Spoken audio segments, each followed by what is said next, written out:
Аэромобильная группировка МЧС России завершила работу в Кобяйском и Верхоянском районах Якутии.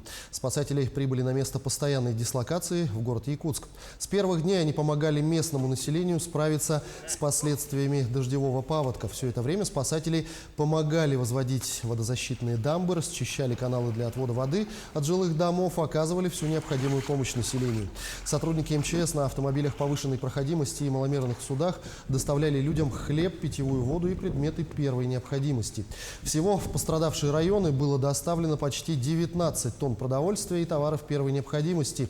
Из подтопленных населенных пунктов было эвакуировано более 800 человек, часть из которых были размещены в пунктах временного размещения.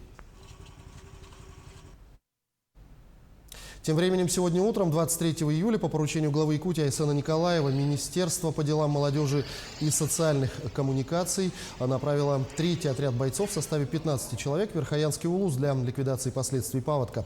Ранее вылетели 2 отряда бойцов и психологи Центра социально-психологической поддержки семьи и молодежи по оказанию психологической помощи для жителей Улуса.